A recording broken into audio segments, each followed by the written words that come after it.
नमस्ते दोस्तों। आज देश के ऐसे एक संस्था पे सवाल उठ रहा है जो देश के भविष्य को तय करता है, देश के जनमत को सरकार का आकार देता है, इलेक्शन कमीशन ऑफ इंडिया। इसकी क्रेडिबिलिटी पर लगातार सवाल उठते जा रहे हैं, चाहे वो ममता बनर्जी हो या अखिलेश यादव या फिर अरविंद केजरीवाल या leader of opposition Rahul Gandhi. Maharashtra election के बाद से ही राहुल गांधी और विपक्ष ने चुनाव आयोग और बीजेपी के ऊपर बहुत सारे एलिगेशंस था कि ये चुनाव फेयर तरीके से नहीं हुआ है। और इसी बीच एसआईआर के जल्दी मुद्दे के ऊपर राहुल गांधी ने एटम बम सबूत के साथ टॉप टू बॉटम जो भी लोग इसके साथ जुड़े हैं उनको पकड़ने की धमकी दी।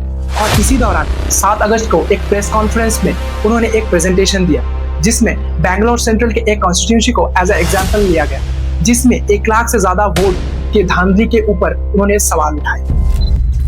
जांच ने 5 तरीके की चोरी पकड़ी है। डुप्लीकेट वोटर, जिसका मतलब एक वोटर के नाम वोटर लिस्ट में अनेक जगह आ रहे हैं।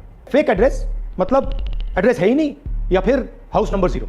Bulk voter in single address, मतलब एक छोटे से घर में 40, 50, 60 लोग रह रहे हैं। इनवैलिड फोटोज, छोटी सी फोटो है या फिर फोटो ही नहीं है, और वो जो छोटी फोटो है वो दिखती भी नहीं है, कौन है किसका चेहरा है नहीं पता लग सकता। Misuse of form 6। Form 6 first time voters के लिए होती है, मतलब जिनकी एज 18-20 साल की हो, मगर वोटर लिस्ट में 90 साल के लोग फॉर्म 6 का प्रयोग कर रहे हैं। चुनाव में 6,50,000 वोटर थे, उसमें से 1 लाख चोरी के थे। और राहुल गांधी ने जब digital data election commission of India से मांगा तो उन्होंने देने से इनकार कर दिया कि अगर चुनाव आयोग उनको डिजिटल डाटा दे दे तो वो ये साबित कर देंगे कि प्रधानमंत्री धांधली करके प्रधानमंत्री बने हैं। डेटा मिल जाए, हम साबित कर देंगे कि हिंदुस्तान का प्रधानमंत्री चोरी करके प्रधानमंत्री बना है। पूरे देश को यह सवाल पूछना चाहिए कि इलेक्शन कमीशन इलेक्ट्रॉनिक डेटा और वीडियोग्राफी क्यों नहीं दे रहा है। लेकिन इलेक्शन कमीशन ऑफ इंडिया ने उनके सारे दावों को बेसलेस और अब्सर्ड बताया और लिखित ओथ की मांग की। राहुल गांधी पर इसके ऊपर जवाब था कि वो ऑलरेडी संविधान के ऊपर ओथ ले चुके हैं, तो उनको किसी प्रकार की ओथ की जरूरत नहीं है। मुझसे इलेक्शन कमीशन एफिडेविट मांगता है, मुझसे कहते हैं वोट लेना है। मैंने पार्लियामेंट के सामने, पार्लियामेंट के अंदर वोट लिया है।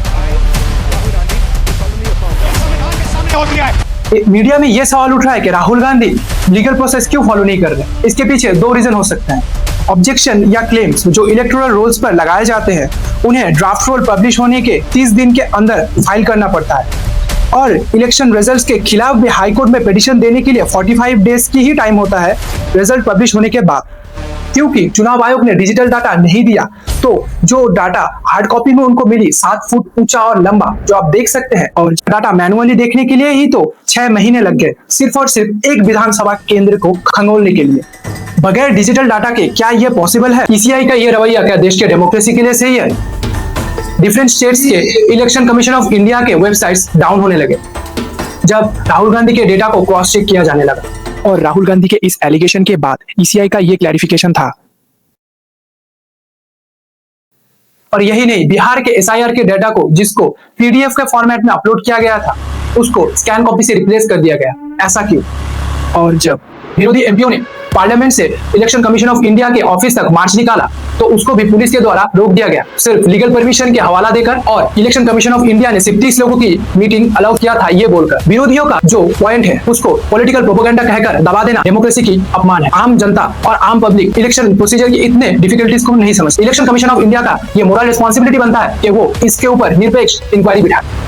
और बस ये बात ऑपोजिशन का या फिर leader of opposition Rahul Gandhi का नहीं है, ये देश का मुद्दा है, देश के जनमत का मुद्दा है। इसके ऊपर तुरंत इलेक्शन कमीशन ऑफ इंडिया को स्टेप लेना चाहिए। और अभी बिहार एसआईआर का मुद्दा सुप्रीम कोर्ट के हवाले है, जिसके सुनवाई इस मामले में नया मोड़ ले आ सकता है। तब तक फॉलो रूट्स को and press the bell icon for more such kind of reality checks.